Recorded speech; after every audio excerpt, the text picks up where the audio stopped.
dice aquí que tenemos que mirar qué espíritu es de verdad y qué espíritu es de mentira. Ese es un trabajo de nosotros. Hay que probar, dice, los espíritus, si son buenos, dice, o son del enemigo. Hay que probar los espíritus. ¿Qué quiere decir? Que nosotros, ese es nuestro trabajo, que debemos de tener, probar los espíritus para saber si son de Dios o son del enemigo, si son mentirosos, porque también a nosotros no nos conviene entretenernos allá en ese fuego, porque es entretención. Porque de todas maneras, una vez purificados, Dios nos va a dar permiso otra vez de venir a la tierra, porque Dios hizo una promesa al hombre, le hizo la promesa de la vida eterna. Entonces mi espíritu, fíjense, mi espíritu es, voy a ponerles un ejemplo sencillo, es como una semilla. Mi espíritu es la semilla. Entonces,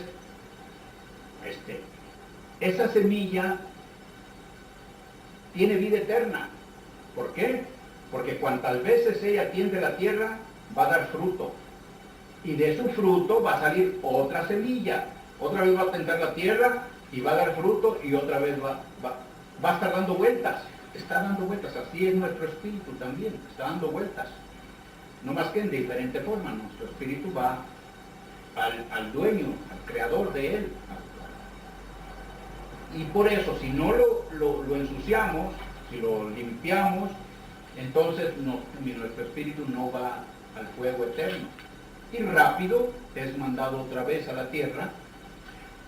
Y Dios se encarga de que quede otra vez ese espíritu mío, que ya es mío, en mis descendencia, en mis genes.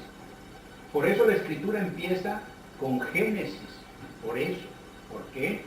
Porque la palabra Génesis tiene mucha importancia en nosotros, nuestros genes. Fíjense, no es coincidencia que el primer libro se llame Génesis. Y no es coincidencia que nuestros genes sigan toda una eternidad. O sea, mientras no dejemos de tener varones. Porque aquí en el Apocalipsis también nos exige, dice que nos creemos y nos reproduzcamos y que tengamos muchos hijos. Entonces, de ahí depende de nuestros hijos que nuestros genes sigan teniendo vida eterna. Entonces, nuestros genes depende la vida eterna que Dios promete aquí en la Escritura. Bueno, pues dice así en Primera de Juan 4. Dice, amados, no crean a todo espíritu, sino, dice, probar los espíritus si son de Dios, porque muchos falsos profetas han salido por el mundo. Estos falsos profetas son espíritus malos, que vino al profeta sin saberlo, el profeta, ignorando cómo funciona el mundo del espíritu, le ordenó que escribiera. Y el profeta escribió. Y el profeta cometió un grave error. Un grave error. El grave error consiste en que él nunca comprendió. Él nunca comprendió que cuando el Espíritu de Dios venía a él entraba en un sueño profundo o en un éxtasis o en un estado mental positivo. Porque él, dice aquí la Escritura, que él no sabía lo que escribía. No sabía. Dice aquí, fíjense nomás, este punto es muy importante comprenderlo. ¿Por qué es tan importante comprenderlo? Porque hace unos 1000 y tantos años que tengamos este libro, por ejemplo. ¿Y de qué nos ha servido? No nos ha servido de mucho. ¿Por qué? Porque el mundo va de mal en peor. si nuestro Señor nos dejó a un paso de distancia el reino de Dios aquí en la tierra, oye, pues ese paso está medio grandón, 2000 años que estuvo Él. Entonces este paso, si son 2000 años, se han hecho 2000 pasos, pero no es así. El reino de Dios en realidad está a un paso de distancia. ¿Por qué? Porque si damos el paso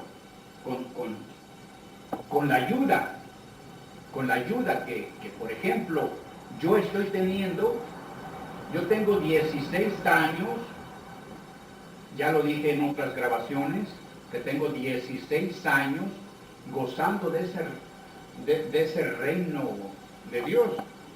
¿Por qué?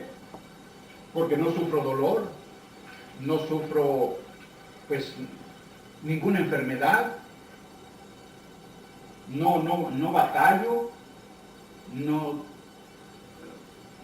no sufro con mi pareja, no sufro con mis hijos. Entonces, esto es parte del reino de Dios. Más adelantito voy a hacer una demostración cómo podemos ayudarnos en esa forma. Pero ahorita es importante que aclaremos que el profeta entraba en un sueño profundo, en un éxtasis y en un estado mental positivo espiritual. Miren, dice así, dice en segunda de Pedro 1:20 dice: entendiendo primero esto, que ninguna profecía de la Escritura es de interpretación privada. Aquí nos está queriendo decir en estas palabras que no fue solo Dios el que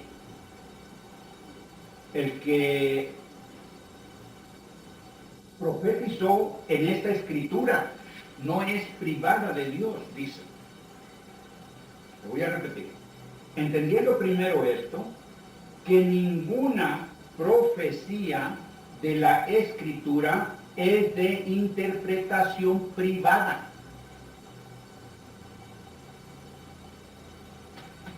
El mundo entero cree que este libro Dios lo inspiró, únicamente. Pero no es así. El enemigo metió su cuchara. Le llama al nombre de la mentira, aquí en este libro le llama cizaña. Una parábola nos dice de esa cizaña. Pero ¿qué debemos nosotros hacer para encontrar esa cizaña? Bueno, en primer lugar, aclarar este punto. ¿Por qué? Porque dice así aquí, otra vez en segunda de Pedro, capítulo 1, versículo, ahora 21, vamos a seguir al 21, dice: porque nunca la profecía fue traída por voluntad humana. El profeta que era el que escribía, él estaba fuera de su voluntad.